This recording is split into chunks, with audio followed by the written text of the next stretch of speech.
Sampur salajengipun nggih menika panjenenganipun Bapak Sutris. Nggih. Pak Sutris nampi sampur. Kalih Pak Kusno. Nggih, monggo. Terus Pak Bencos. Terus tunggal ini nggih sinten niki? Nggih.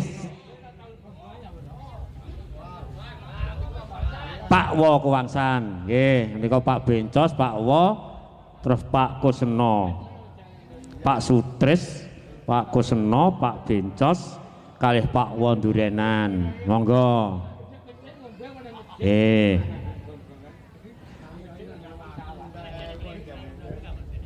Monggo.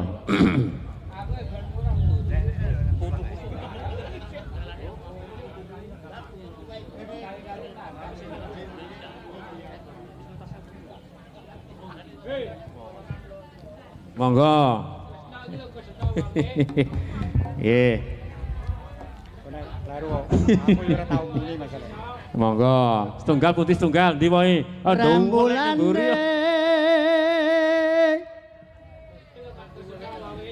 sumunarnde dari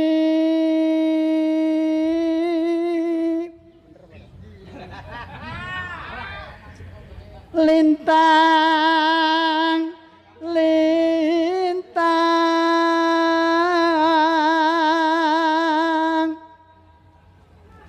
angepeki tawang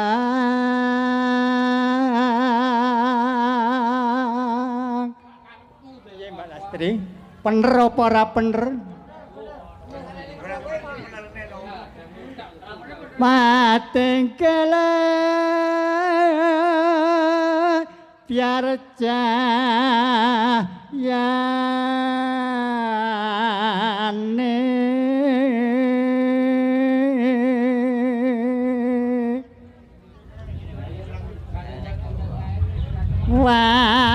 wancilat triwos larut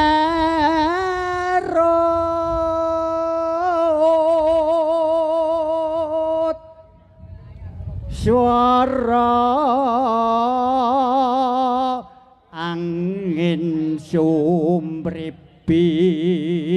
medit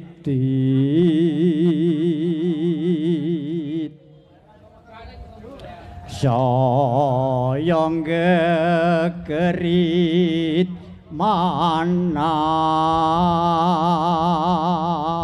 engkang nandang wuyung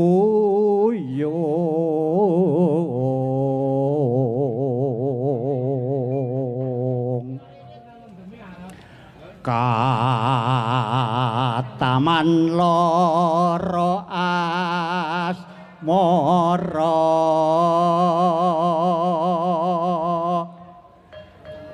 duku sumo wilangan songolan kalih mugi welas mring kula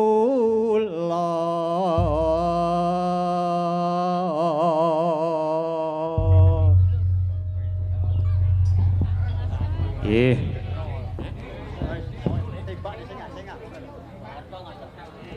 nyuwun sewu ingkang sampun pikantuk sampur kala suwun jumenengken gendhingipun menapa nyuwun piyambak monggo nggih nyuwun sewu menika wonten undangan saking Bapak Nani saking Candi Mulya bilih ing tanggal 11 dinten Minggu diwontenaken langen beksan wonten ing Desa Candi Mulya nggih sepindhah malih ingkang remen ing langen beksan kula suwun rawuh wonten ing Candi Mulya nggih menika ing dinten Minggu tanggal 11 berarti njing minggu menika nggih kasuwun rawuh dhateng Desa Candi Mulya sumangga monggo ingkang sampun pikantuk sampur kala suwun jumeneng monggo gendhingipun napa suwun wah serampat nggih niku Pak nggih makin dhuwur Bapak nggih pun niku Pak Nani nggih nyuwun serampat menika wau nggih monggo lang dalem nggih gendhingipun serampat mboten niku mangke pikantuk sampur piyambak mangke nggih monggo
napa Pak ya lewung keng Pak Naryo lewung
godhonge ijo awe-awe merati tansah ayem tentrem nyawang kopi atine ayam kopi kembang wis wayahe metu wae setahun sepisan yo kopi biasane wae marintep abang-abang kompolane waru-waru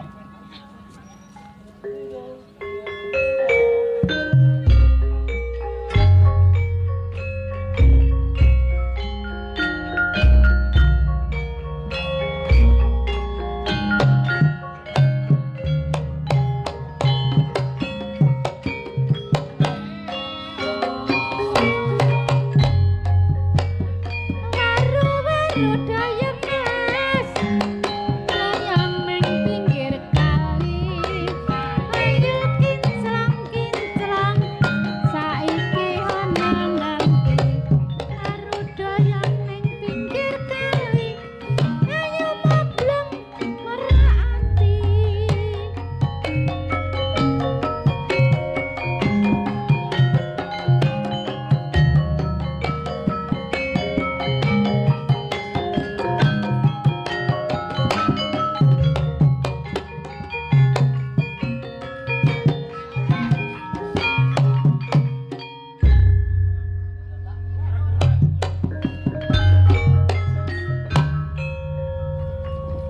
Pupus mas gedang rucu dasar bagus tur prasaja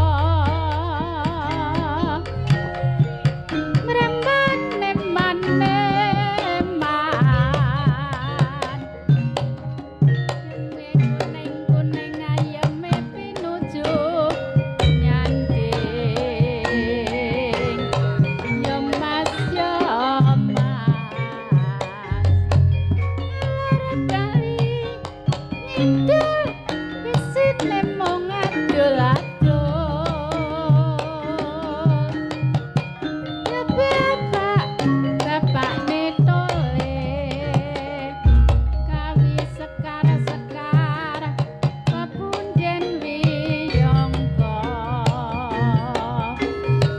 Rama-rama keduli apus sindapa ora ya bapak netole rawing lata yanduk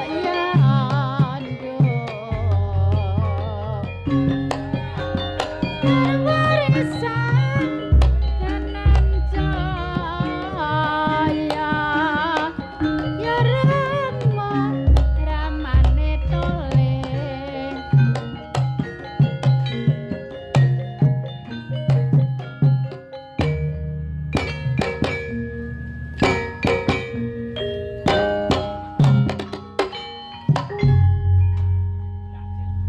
Nggih.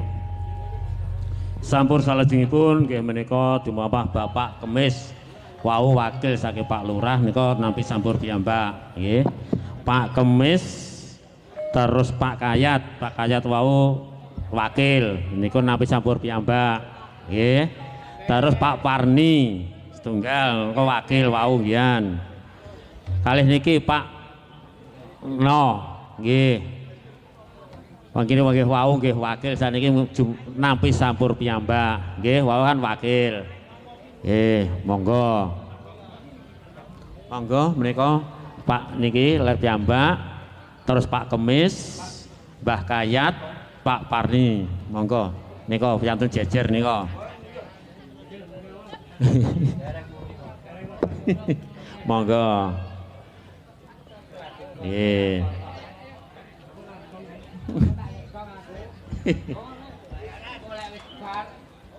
Kok bareng kok Pak Narto kok. Kok karo ndi kok mlebu wayu rono san wonge kok Pak Lecing kok.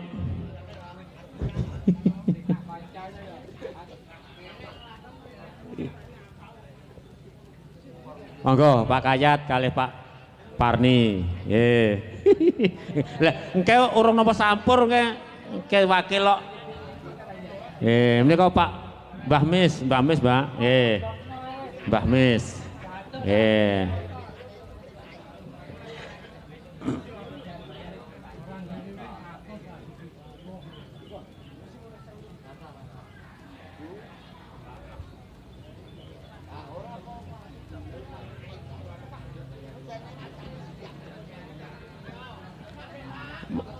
Bayat gendenge apa? Engkar jalur rasido. Kasatrian? Oh nggih. Ora jalur Kragosat rasido. Arep Kragosat rasido diselingi Pak Dukut kok.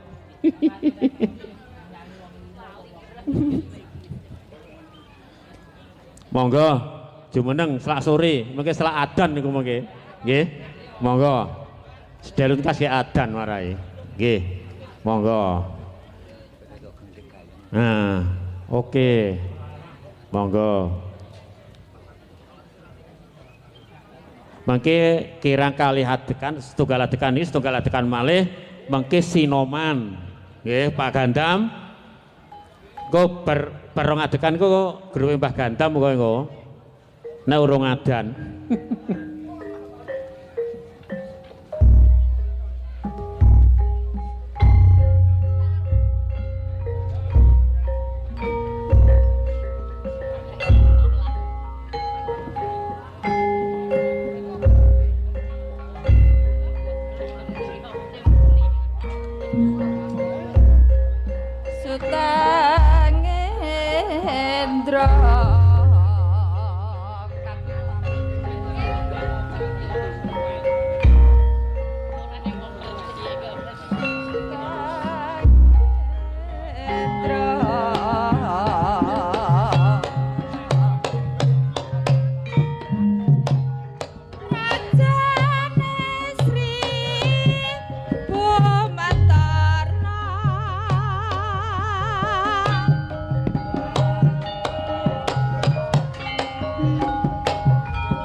gemati kulon gemati disawang padha abote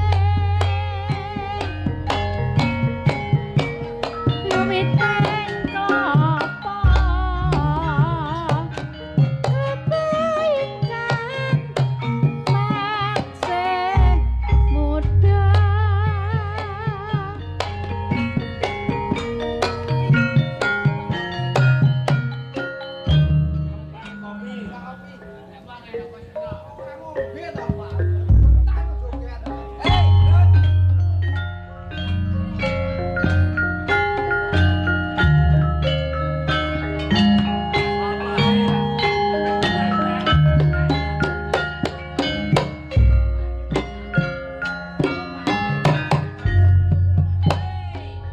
Sumariwi karya wangi tembange kopi renteng turut ngepang cumlorot kadya saloka godhonge ijo awe-awe meraki tansah ayem tentrem nyawang kopi atine ayam kopi gendeng wis wayahe metu wae setahun sepisan ngunduh kopi biasane wae marinten kantun abang jempolane rubuh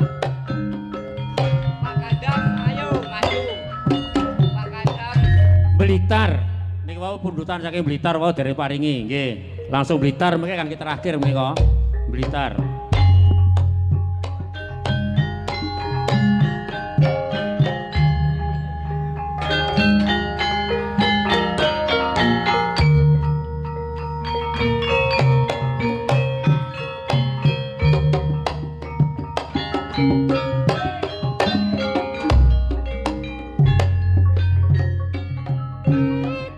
kuda cilik kawentar etitani gunung kelot sing ngayomi Blitar jaman jepang nate kempar petak bretak sing dipimpin Supriyati Blitar nyimpen awune sang nata aja paet ana candhi penataran Blitar nyimpen layane Bung Karno proklamator kang presiden kang sepisan ana crita jare pate Gajah Mada ingkang bisa ngawijake Nuswantara Pramuka Bung Karno gendeng kaloka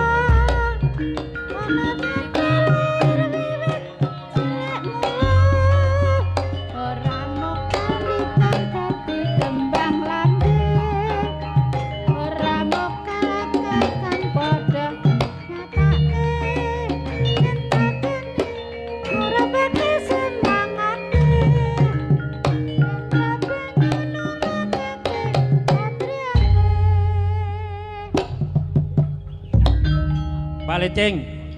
Paliting lho kon rene jarene arep joget dhewe nek aku ngadeg apa malah joget ya ayo rene yo Paliting ayo rene ngadeg karo aku engke semayan karo aku kok ayo niki nggih kangge panutup kangge bapak-bapak mengke bibar menika sinoman nggih ayo saiki Pak Narto karo Pak Rianto ngadeg tak baturi ayo. Ayo, iki ora nganggo sinden omonge. Ya ora nganggo sinden pokoke joget dhewe iki. Ayo, Pak Narto, sampurne jaluk dhewe ngene. Ayo Pak Sutik. Karo Pak Suradi nggih panutup. Ayo. Nggih penutup iki. Ayo. Ora sindene ben leren. Bibar iki kok sinoman. Ayo, dindang dutnya ra apa-apa sinomane. Oke. Ayo gendenge sing halus saiki. Ibu Pertiwi kok alus-alusan ya. Ayo Pak Tik, ngadeg Pak Tik. Iki ora dilungne anu kok iki. Sindene ben leren. Bayang tur.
gawe carane ya ya ya ya ya ya ya ya lerak disamperne mae cedak mangamberne ya ngono ya ngono ya mas ya lagunes gones sak solahe mubeng-mubeng kang mati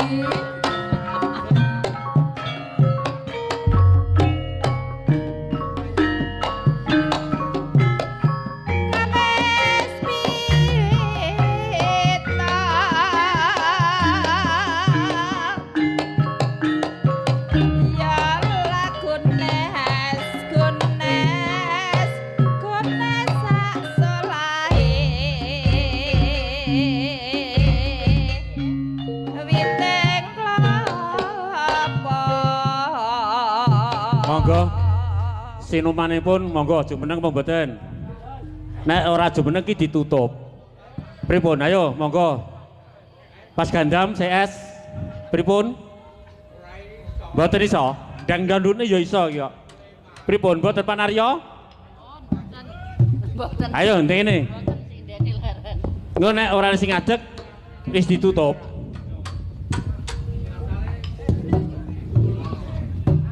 Ayo panarya monggo nggih. Ayo narya CS. Nggih, sak nom-nom iki nggih penutup. Ayo. Panarya. Nggih. Ki sampure. Ora nggo sampur.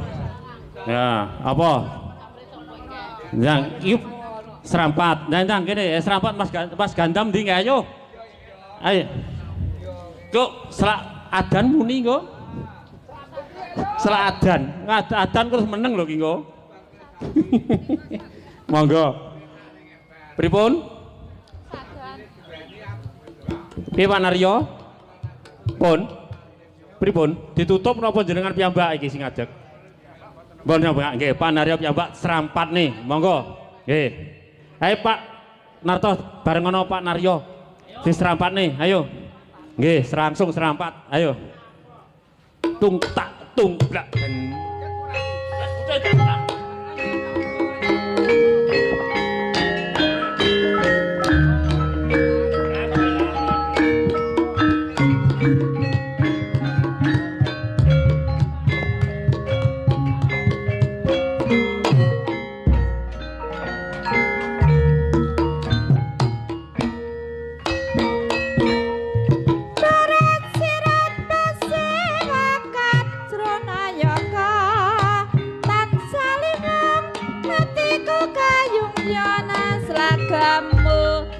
Saya nambah wangu dasar ayu lancer kuning ora mokal atiku dadi koming masamu sakite aku wis trima enak kanggo tambah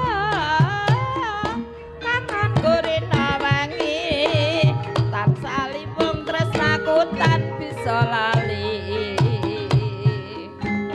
bintang kecil di langit yang tinggi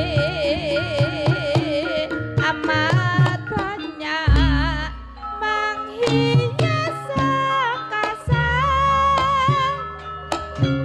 aku ingin terbang dan menari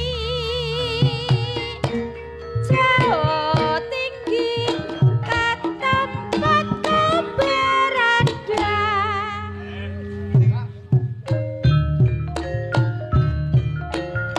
Nggih.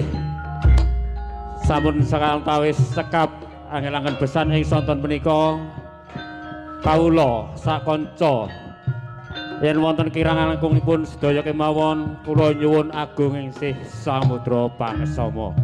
Sakape semanten wassalamualaikum warahmatullahi wabarakatuh.